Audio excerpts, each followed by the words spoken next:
Bismillahirrahmanirrahim. Assalamualaikum warahmatullahi wabarakatuh. Alhamdulillah ya Rabbil alamin.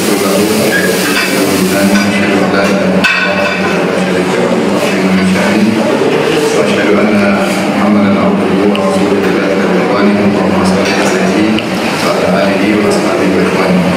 Para pemirsa jemaah Masjid Al-Qur'an sekali telah menjalankan Allah Subhanahu wa taala.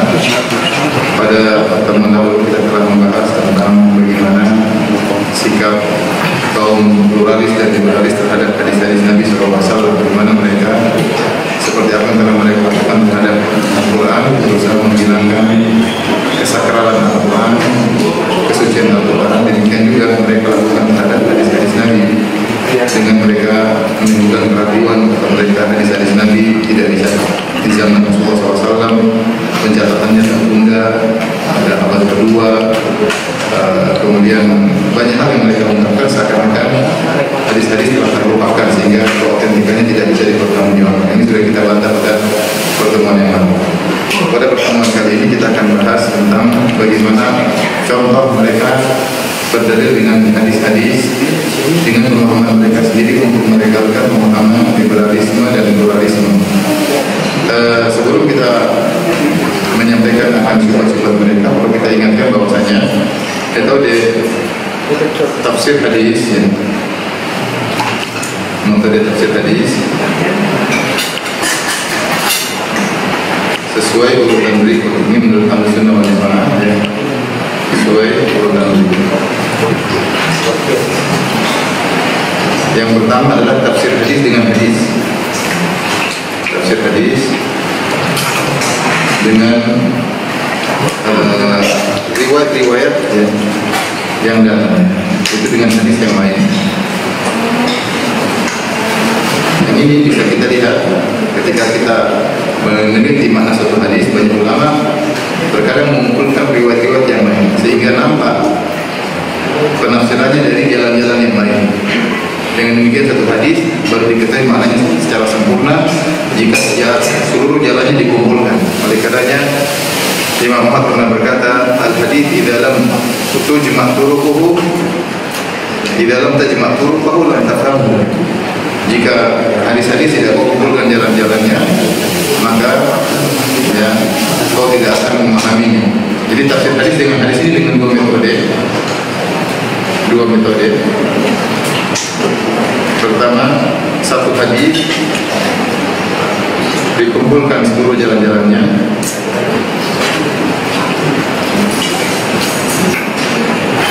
seluruh riwayat dikumpulkan, maka akan nampak lafal yang satu dengan lafal yang lainnya sehingga saling menafsirkan. Ini metode yang ditempuh oleh para ahli hadis. Contohnya seperti Ibnu Hajar dalam Fathul Bari. Dia sering satu hadis misalnya dalam Sahih Bukhari kurang dipahami maknanya, maka dia datangkan riwayat-riwayat dari buku-buku hadis yang lainnya, dari Sunan Abi Dawud, dari Sunan Nasa'i, sehingga tampaklah setelah dikumpulkan seluruhnya apa maksud hadis ini. Ini metode pertama. Metode kedua, ya, satu hadis ditafsirkan dengan hadis yang lain. Dengan hadis yang lain. Ya. Seperti misalnya hadis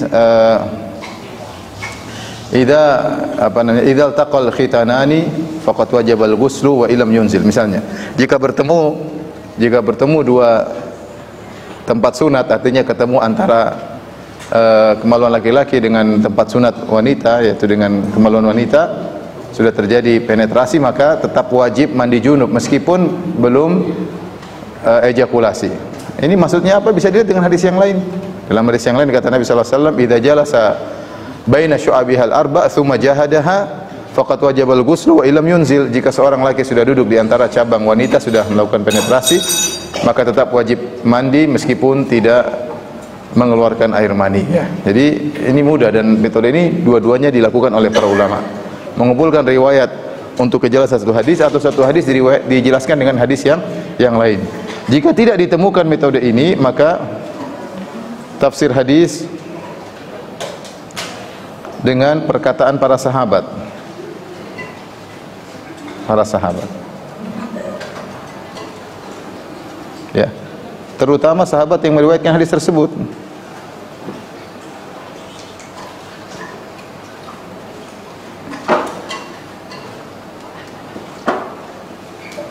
Hadis tersebut ya. Jadi kenapa? Karena para sahabat yang paling paham tentang hadis Nabi SAW. Sehingga yang lebih memahami hadis-hadis Nabi adalah murid-murid Nabi secara langsung. Mereka adalah para sahabat ya. Yang lebih memahami perkataan gurunya adalah murid secara langsung. Kalau tidak ditemukan perkataan sahabat tentang makna hadis-hadis, maka selanjutnya perkataan para tabi'in. Dan 3 generasi inilah yang direkomendasikan oleh Nabi sallallahu alaihi wasallam ditambah dengan perkataan para tabi'ut tabi'in ya. Generasi 3 generasi sahabat, para tabi'in dan para tabi'ut tabi'in. Selanjutnya para pengikut tabi'in. Kemudian selanjutnya perkataan para ulama yang mereka paham syariat, mereka menjelaskan. Kalau tidak ada semuanya, baru yang keempat muqtadul lughah, sesuai dengan konsekuensi bahasa Arab.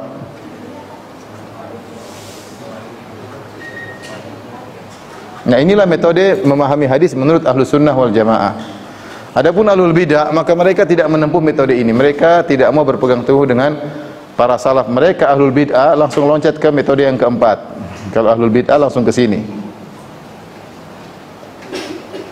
langsung menafsirkan hadis dengan bahasa, itu pun bahasa yang mereka ada-adakan ya, sesuai dengan hawa nafsu mereka, seperti Murji'ah, seperti Mu'tazilah. Maka mereka tidak menafsirkan hadis dengan perkataan, dengan hadis yang lain atau dengan para sahabat, dengan tabi'in. Tidak, mereka langsung bahasa Arab, dan ini kesalahan fatal ya. Yang lebih paham tentang tafsir hadis adalah Nabi sendiri dalam hadis yang lain, demikian para sahabat atau tabi'in dan tabi'ut tabi'in. Konsekuensi bahasa Arab itu adalah tahapan yang terakhir. Nah, adapun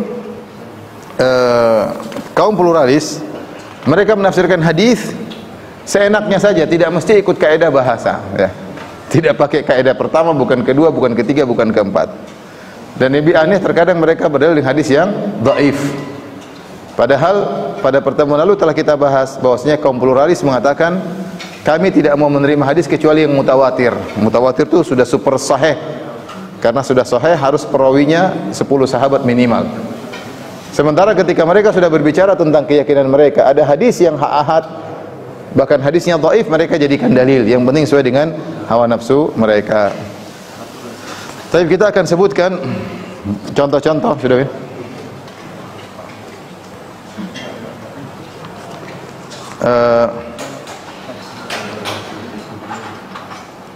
Contoh mereka tidak menerima, pernyataan mereka tidak menerima tafsir dari para salaf seperti dalam fikih lintas agama ya. Mereka berkata di buku fikih lintas agama ini buku yang disusun oleh tokoh-tokoh liberal, mereka berkolaborasi untuk menyusun buku ini. Jadi antaranya ada Nur Khalis Majid dan lain-lain. Mereka berkata, para kaum liberalis ini, lihat halaman 554 dalam buku kita ya.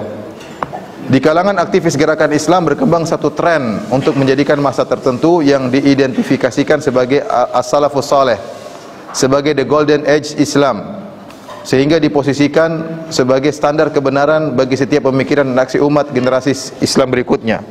Apapun pemikiran dan praktek keberagaman yang berkembang saat itu dianggap sebagai yang paling benar, karena paling dekat dengan periode Nabi SAW. Akibatnya setiap perkembangan yang muncul seiring dengan kemajuan ilmu pengetahuan dan teknologi dianggap sebagai ancaman terhadap Islam. Ini kedustaan. Apa kaitannya antara perkembangan pengetahuan teknologi dengan metode beragama para salaf? Jadi mereka mengejek ya. Apa ini, masa para salaf yang jadikan patokan? Sehingga kalau kita jadikan salaf sebagai patokan, ada kemajuan teknologi, akhirnya dianggap sebagai ancaman terhadap Islam. Enggak ada seperti ini. Urusan agama, urusan duniawi, urusan duniawi. Apakah kalau kita beragama dengan pemahaman para salaf menghalangi kita untuk maju dan berkembang? Tidak ada. Yang dihalangi bermaksiat, jangan bermaksiat. Adapun kemajuan teknologi tidak ada yang larang. Mereka juga berkata, tentu saja konteks di masa lalu dengan masa kini dan masa yang akan datang pasti berbeda. Masyarakat modern mempunyai logika dan sikap yang berbeda dengan apa yang dihadapi masyarakat Arab di zaman dahulu. Intinya mereka mengejek, ngapain pakai pemahaman salaf dalam memahami hadis, dalam memahami Al-Quran.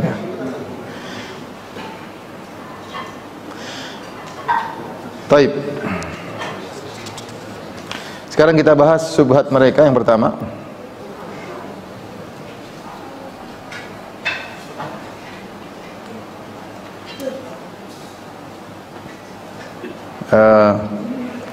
Tuhan yang berbeda-beda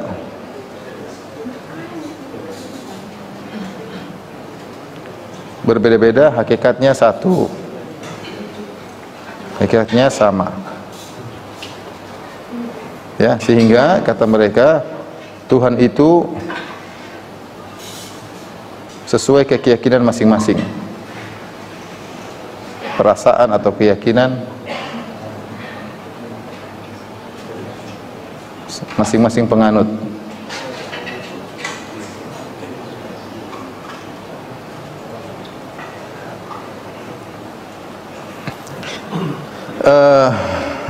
Ada seorang pluralis yang bernama Abdul Munir Mulkan, dia punya buku judulnya Satu Tuhan Seribu Tafsir.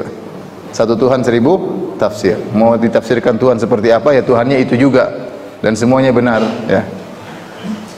Abdul Munir Mulkan berkata, apa yang diperdebatkan tentang Tuhan oleh semua pemeluk agama itu tidak lain adalah Tuhan yang satu dan tunggal, itu sendiri dengan berbagai beragam sebutannya.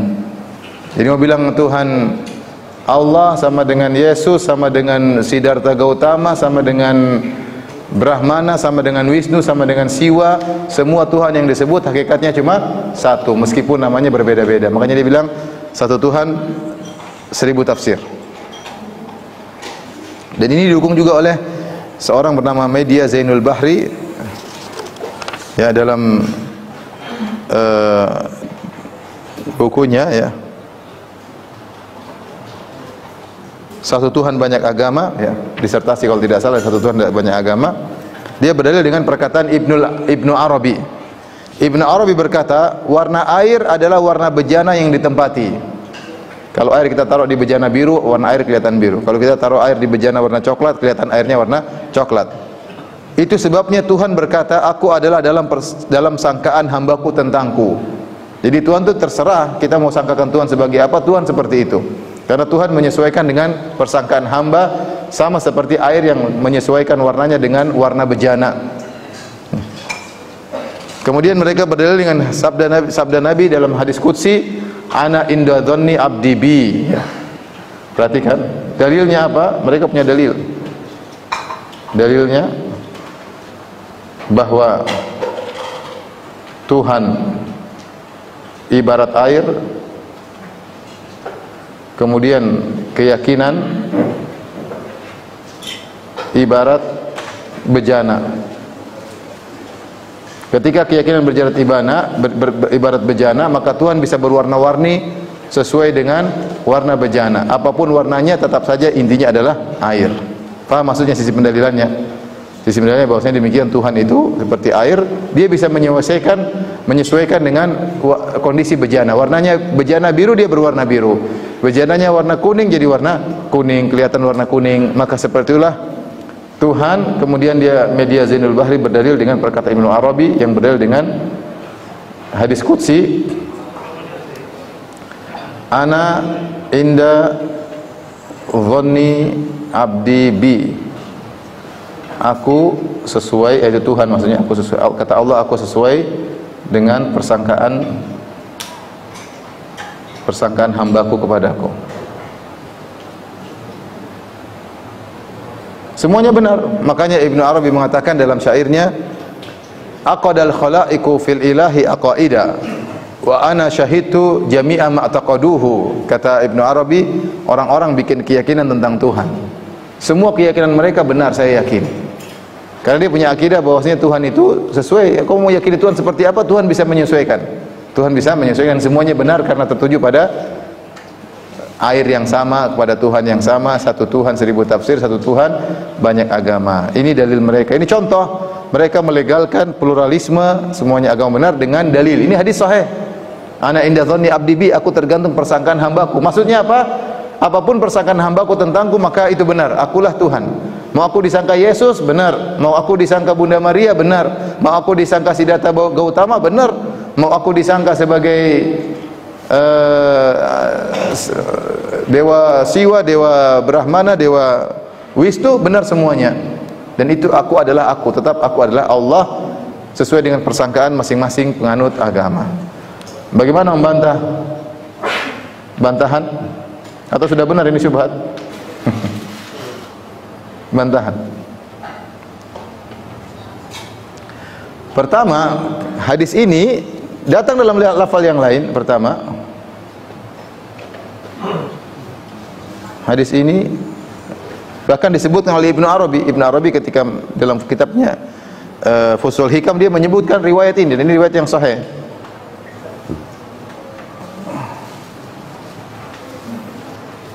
Disebutkan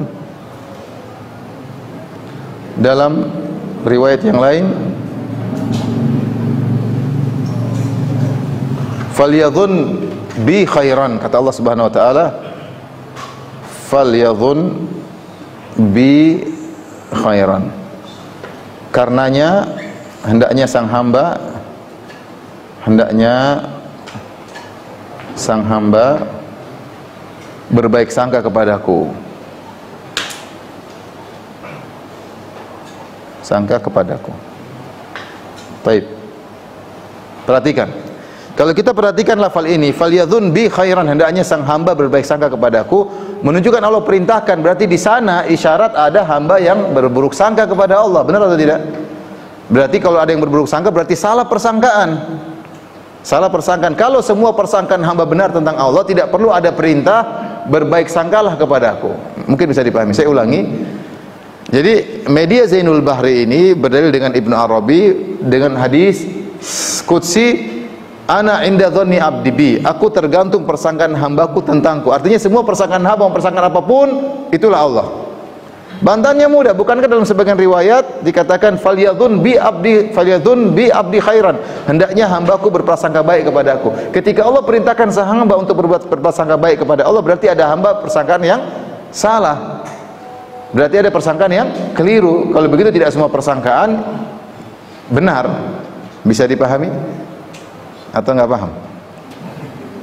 Ketika Allah menyuruh berprasangka baik, berarti ini menunjukkan ada persangkaan hamba tentang Tuhan yang keliru, yang salah, makanya disuruh berprasangka baik. Berarti tidak semua persangkaan benar. Tidak semua persangkaan benar. Di antara persangkaan yang salah menganggap bahwasanya Tuhan satu sama dengan tiga. Ya, gampangnya demikian. Ya. Didukung oleh lafal yang lain juga, kata Nabi, kata Allah Subhanahu wa taala, in dhanna khairan falahu wa in dhanna syarran falahu. In dhanna khairan falahu wa in dhanna syarran falahu. Yang artinya kalau dia berprasangka baik maka bagi dia kebaikan, kalau dia berprasangka buruk bagi dia keburukan. Berarti tidak semua persangkaan benar tentang Allah Subhanahu wa taala. Salahlah perkataan Ibnu Arabi, semua persangkaan benar. Salah. Allah bedakan, ada persangkaan baik, ada persangkaan yang tidak baik. Berarti ada persangkaan yang benar, ada persangkaan yang tidak benar. Kemudian yang kedua, hadis ini berdasarkan riwayat ini, ya, in dhanna khairan falahu, kalau berprasangka baik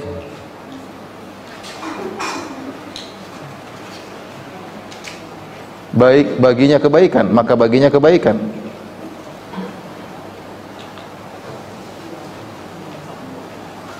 Kalau sebaliknya maka kalau buruk maka baginya keburukan. Kalau prasangka buruk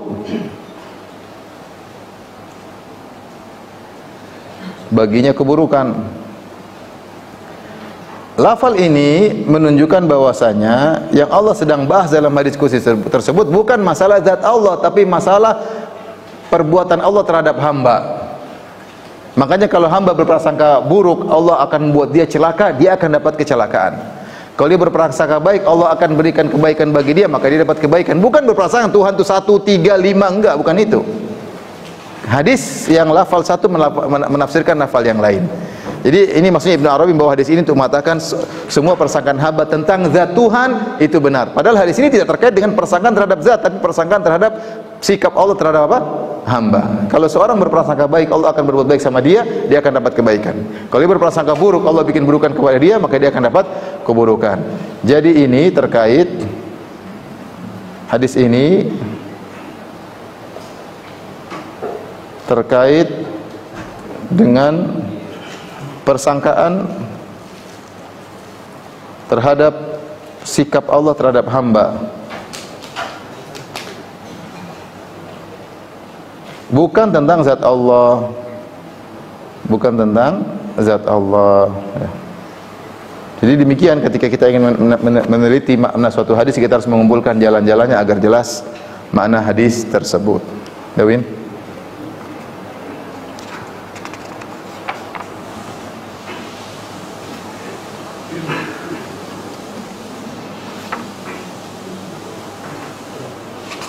Ini jawaban singkat, tentunya yang ingin pembahasan lebih lanjut silakan baca langsung buku saya ya, mulai halaman 557 ya sampai 557 sampai halaman 568. 557 sampai 568. Taib syubhat yang kedua, sudah.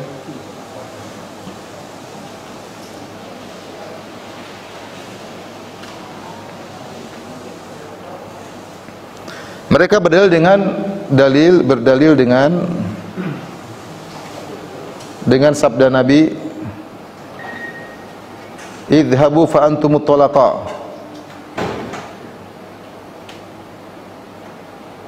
Hadis masyhur ya. Idhabu fa antumut talaqa. Kata Nabi, idhabu fa antumut talaqa. Artinya apa? Pergilah kalian wahai orang-orang Quraisy. Pergilah kalian wahai kaum musyrikin Arab, wahai musyrikin Mekah, sesungguhnya kalian bebas, sesungguhnya kalian bebas.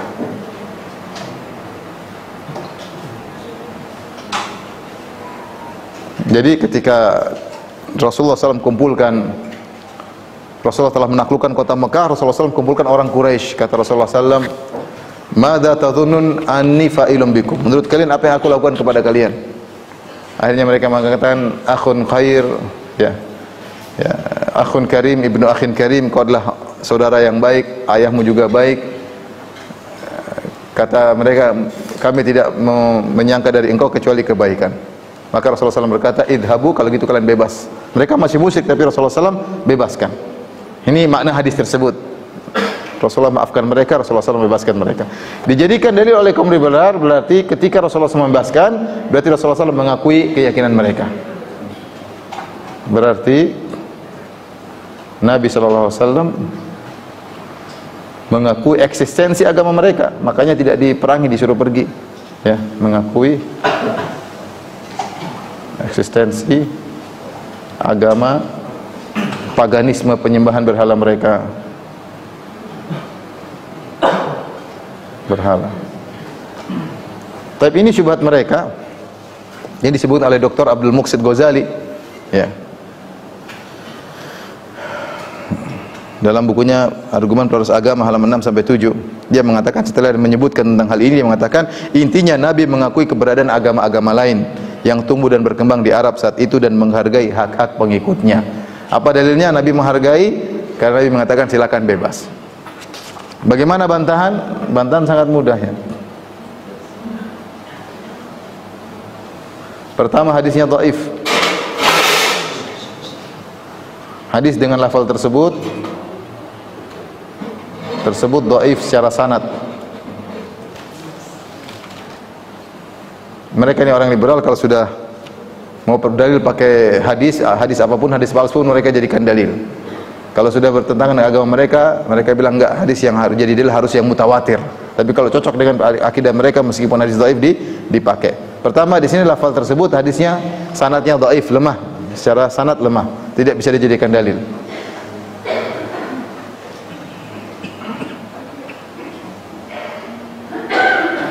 dijadikan dalil, apalagi dalam masalah akidah.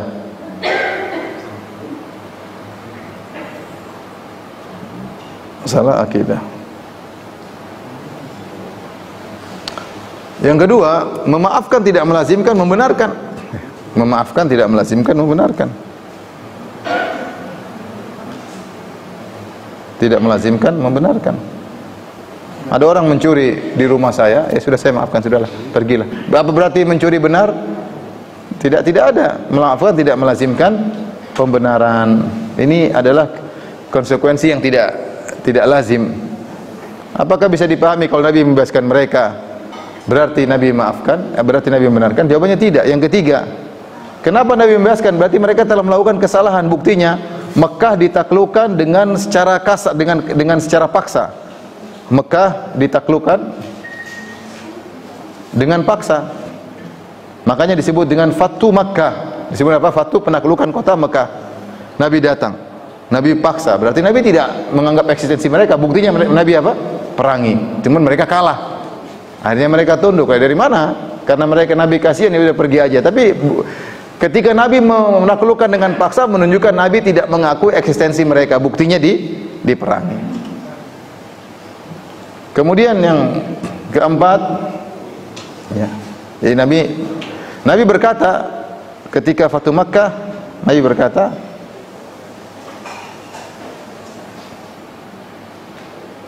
Nabi SAW berkata, "Man dakhala dara Abi Sufyan fahuwa amin." Siapa yang masuk ke rumahnya Abu Sufyan selamat. Man aghlaqa babahu fahuwa amin. Siapa yang menutup pintunya selamat. Man alqasilahu fahuwa amin. Siapa yang melemparkan senjatanya maka dia selamat. Menunjukkan yang berani keluar tidak selamat, ya enggak? Siapa yang keluar bawa senjata tidak selamat. Ya, apakah itu berarti Nabi? Ini berarti kan Nabi ngancam, ya. Bagaimana bisa dipahami Nabi membenarkan kesyirikan kalau Nabi ngancam? Kemudian yang kelima, jelas dalam cerita Fatu Makkah, setelah itu Nabi menghancurkan patung-patung di Ka'bah. Jelas sekali. Nabi ambil tongkatnya, kemudian dia hancurkan patung. 360 patung Nabi hancurkan setelah itu. Setelah itu Nabi menghancurkan 360 patung di Mekah. Sambil Nabi berkata, "Ja'al haq wa zahaqal batil." Telah datang kebenaran dan telah sirna kebatilan di sekeliling Ka'bah. Bahkan bukan cuma itu, setelah Fatu Makkah Rasulullah SAW kirim para sahabat untuk menghancurkan berhala-berhala yang ada. Di antaranya Khalid bin Walid dikirim untuk menghancurkan berhala Uzza. Sebagian sahabat Lata disuruh hancurkan, Manat disuruh hancurkan. Cuman dibilang bahwasanya Nabi mengakui eksistensi penyembahan terhadap berhala. Omong kosong orang liberal ini, tukang ngibul ya. Gimana Rasulullah hancurkan berhala-berhala tersebut? Kemudian dibilang Nabi mengakui agama kesyirikan. Ajib orang-orang liberal ini.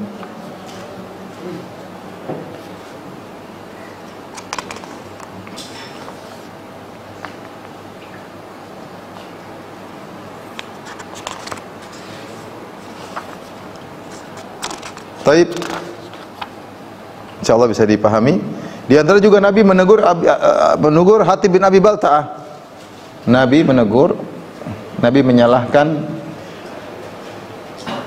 Hatib bin Abi Balta'ah yang mengirim surat kepada kerabatnya, familinya. Mengirim surat dari Madinah ke saudaranya di Mekah atau kenalannya di Mekah.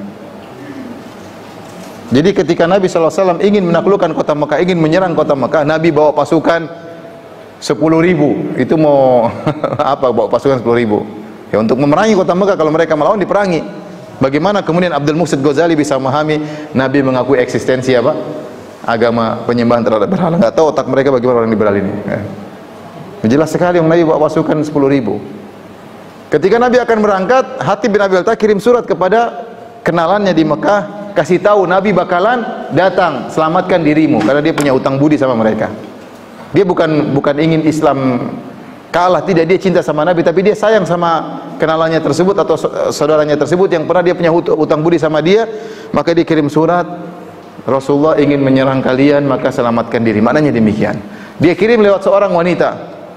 Wanita tersebut berangkat, maka Allah kasih tahu Nabi lewat malaikat Jibril bahwasanya Hatib bin Abi Balta'ah telah mengirim surat kepada seorang melalui seorang wanita. Akhirnya Nabi SAW kirim Ali bin Abi Thalib, ya, dengan Zubair bin Awam dan Mikdad bin Aswad, 3 orang.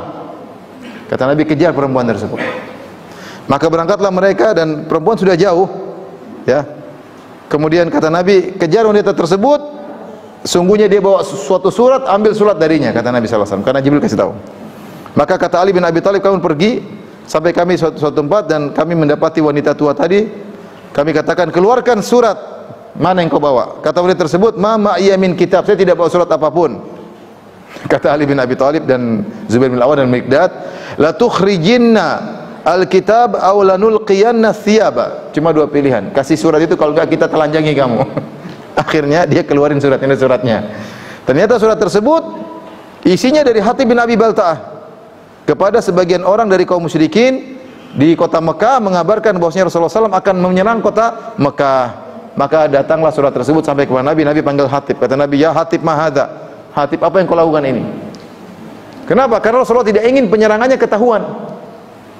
Kemudian dibilang, bagaimana bisa dipahami Rasulullah SAW mengaku eksistensi penyembahan terhadap berhala, sementara Nabi saja mau nyerang mereka, ketahuan saja Nabi tidak mau. Ya, orang liberal seperti itu, pokoknya ada sedikit yang kira-kira bisa dipegangkan, jadikan alasan, padahal nggak nyambung. Mereka ambil sepotong kisah, tidak melihat kisah secara makro, hanya mengambil mikro, kemudian mengambil kesimpulan bahwasanya Nabi membenarkan penyembahan terhadap berhala. Bayangkan bagaimana kesimpulan yang ngawur bisa diambil oleh Abdul Muhsin Ghazali dan teman-temannya.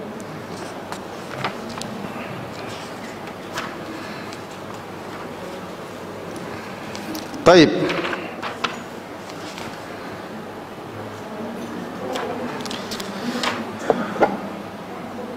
Min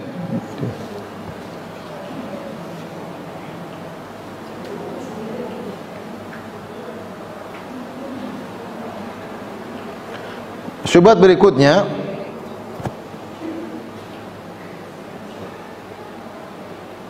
syubhat ketiga.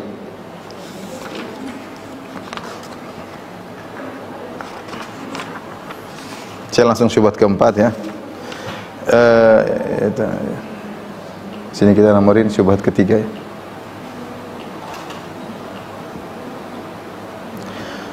Mereka berdalil dengan perjanjian Piagam Madinah.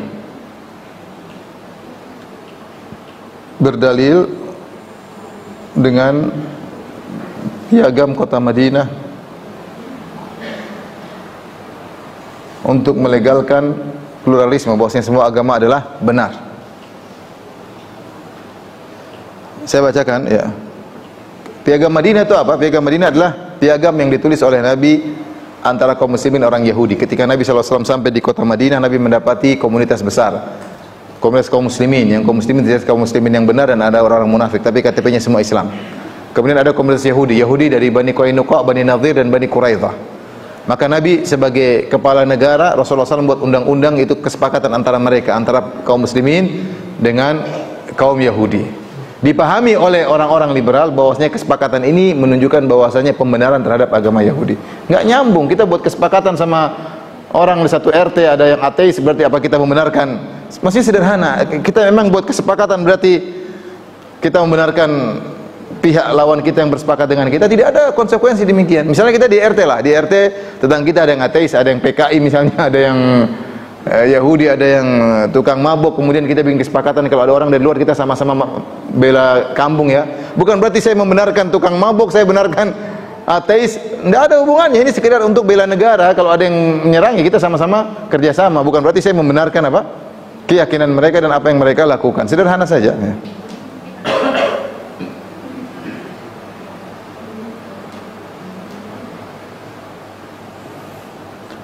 Nabi, kata Abdul Muhsin Ghazali, ya, Nabi mencetuskan piagam Madinah, Mitsaq al-Madinah, yang memberikan jaminan kebebasan beragama dan pelindungan terhadap seluruh warga, baik muslim, Yahudi maupun musyrik dan musyrik Madinah.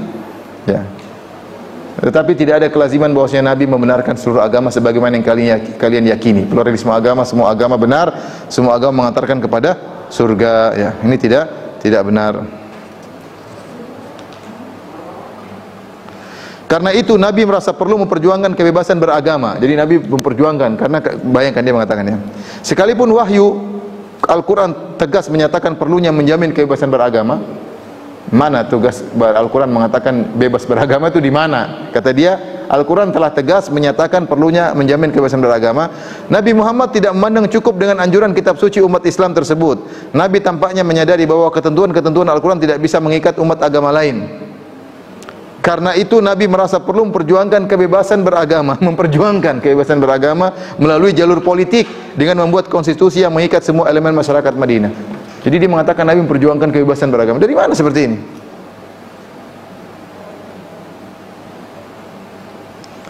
Piagam ini, kata Zuhair Misrawi, piagam ini telah tercatat oleh tinta sejarah bahwa orang-orang non-muslim yang berada di Madinah bersama-sama Nabi Muhammad dianggap sebagai umat yang satu, umatun wahidah, tidak boleh ada diskriminasi di antara mereka. Ini intinya semua dalil ini tidak benar. Wathiqatul Madinah, disebut dengan Wathiqatul Madinah.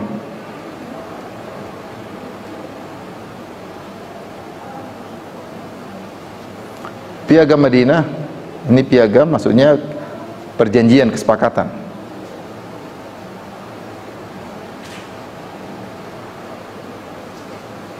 Kesepakatan kaum muslimin dan Yahudi.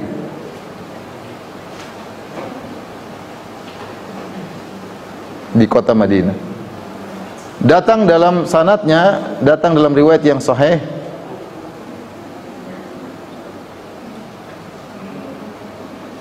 ya sahih, dan sebagian poin-poinnya datang dalam riwayat yang lemah. Sebagian poin-poin kesepakatannya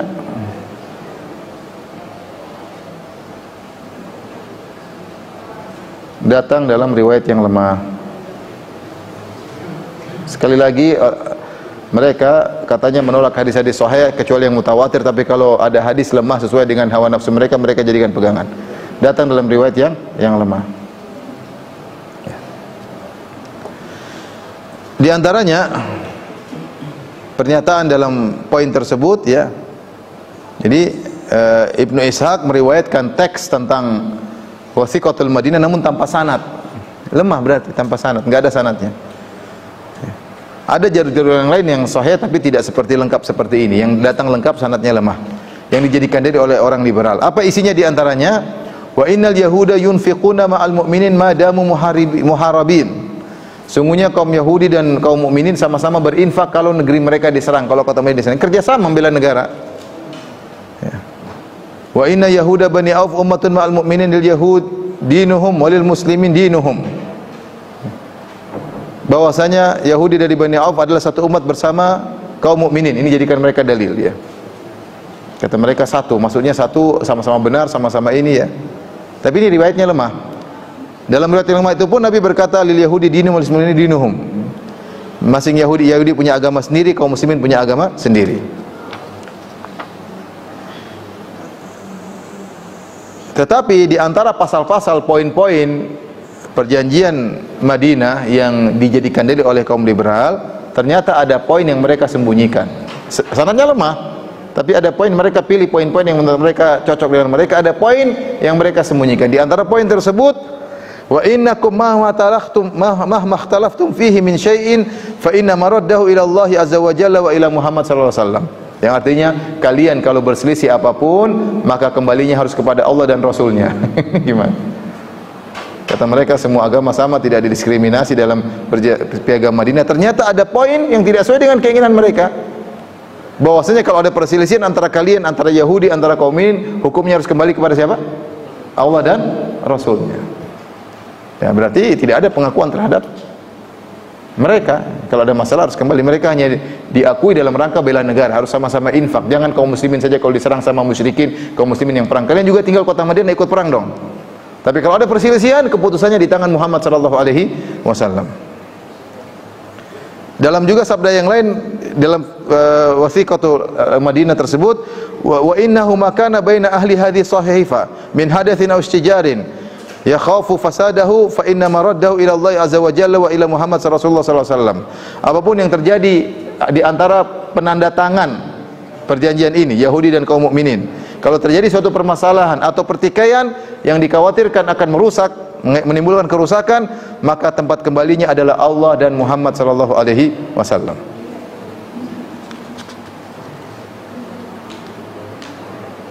Jadi ini menunjukkan bahwasanya tidak sebagaimana yang mereka pahami, ya.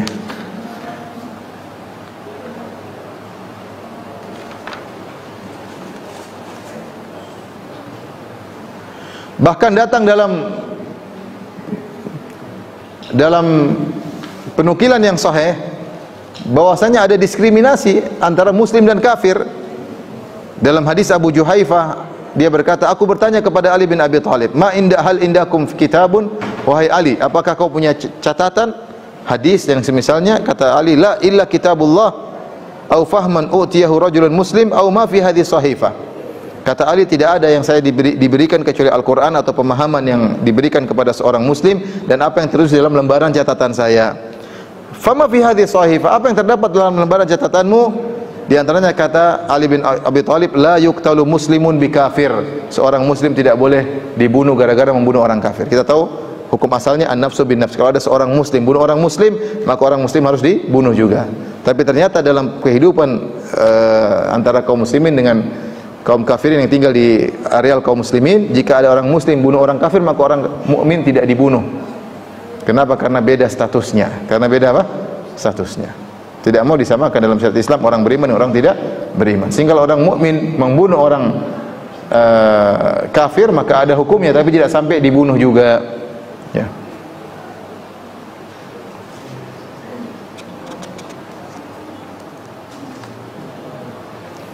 Ini dikatakan oleh Ibnu Hajar, innama huwa li syarafil Islam wa li naqsil kufur, karena tidak boleh disamakan antara muslim dengan kafir. Muslim mulia, kafir rendah. Demikian juga perkataan dalam Wasiqatul Madinah, walil yahudi dinuhum walil muslimina dinuhum. Bagi Yahudi agama mereka, bagi kaum muslimin agama mereka, sama dengan firman Allah, lakum dinukum waliyadin. Untukmu agama kalian, bagiku agamaku. Itu bukan pembenaran, tapi ya sudah, masing-masing, bukan pembenaran. Bahkan itu ancaman, Makanya para ulama ketika menafsirkan firman Allah, sudah kita bahas sebelumnya, lakum dinukum waliyadin, bagi kalian agama kalian dan bagiku agamaku, maksudnya tahdid, itu adalah ancaman, hati-hati. Dan ayat seperti ini banyak. Seperti dalam surat Al-Baqarah 139, ya, perhatikan. Kul atuhajjunana fillahi wa huwa rabbuna wa rabbukum. Apakah kalian mau mendebat kami tentang Allah, padahal Allah itu Rabb kami dan Rabb kalian. Walana a'maluna walakum a'malukum. Bagi kalian amalan kalian, bagi kami amalan kami. Ini bukan pembenaran, tapi Rasulullah mengancam, kalian jangan debat kami tentang Allah, hati-hati. Ya sudahlah, bagi kalian amalan kalian, bagi kami amalan kami. Bukan berarti pembenaran, tapi justru ancaman. Seperti firman Allah Subhanahu wa taala juga surat Al-Qasas 55, wa idza sami'ul lagwa a'radu anhu wa qalu lana a'maluna wa lakum a'malukum salamun alaikum la nabtaghil jahilin. Jika orang-orang beriman mendengar perkataan sia-sia, mereka berpaling dan mereka berkata kepada orang-orang yang melakukan perbuatan sia-sia, bagi kalian amalan kalian, bagi kami amalan kami. Bukan berarti pembenaran, justru mengingkari. Demikian juga firman Allah Subhanahu wa taala dalam surat Yunus 41, wa in kadzdzabuka faqul li amali. Kalau mereka orang-orang musyrikin mendustakan engkau wahai Muhammad, katakanlah li amali walakum amalukum. Bagiku amalku, bagi kalian amal kalian. Apakah Rasulullah membenarkan para pendusta? Jawabannya tidak. Jadi perkataan bagiku amalku, bagi kalian amal kalian, bagiku agamaku, bagi kalian agama kalian, itu bukan pembenaran, tapi itu ancaman. Waspada, ya, ancaman. Taib, ini mungkin yang bisa sampaikan kepada rekan-rekan di Masjid Al-Ikhlas Duku Bimah, beberapa syubhat yang disampaikan oleh kaum pluralis, ya, yang semuanya syubhat tersebut syubhat yang ngawur, ya, sebagaimana tadi telah kita jelaskan. Kalau ada yang bertanya, saya persilahkan. Wallahu taala alam bisawab. Barakallahu fikum Ustaz, jazakallahu khairan atas ilmu yang telah disampaikan. Ustaz, izin untuk membacakan satu pertanyaan kita. Jadi malam hari ini kita ada satu pertanyaan, Ustaz. Ya. Pertanyaannya, Assalamualaikum Ustaz, apakah firasat buruk sama dengan prasangka buruk? Mohon pencerahan Ustaz. Syukran jazakallahu khairan. Demikian Ustaz. Wallahu a'lam bishawab, ya. Firasat, seorang terkadang berprasangka buruk, ya, dan terkadang seorang berfirasat, ya. Kalau firasat tersebut, ya, karena firasat mukmin terkadang benar, ya, tentunya dia tahu diri kalau dia bertakwa kepada Allah, kemudian dia sering berdoa kepada Allah, kemudian ada tiba-tiba ada seperti isyarat-isyarat, maka kalau indikasinya kuat boleh dia berfirasat buruk. Ya, ada indikasinya kuat. Tapi kalau tidak ada indikasi sama sekali, maka hukum asal tidak boleh seorang berburuk sangka kepada orang lain. Hukum asal tidak boleh seorang berburuk sangka kepada orang. Tapi kalau tiba-tiba dia seperti dikasih firasat, ini kok ada orang seperti ini kayaknya, maka ya dia boleh ya berprasangka buruk, boleh saja, berfirasat buruk boleh saja jika memang ada indikasi-indikasi yang menunjukkan akan hal tersebut. Jika tidak, maka hukum asal seorang berprasangka baik kepada muslim yang lain, ya. Allah ta'ala alam bisawab. Demikian saja pada rekan-rekan sekalian, kurang lebih mohon maaf. Wabillahi taufiq wal hidayah. Assalamualaikum warahmatullahi wabarakatuh.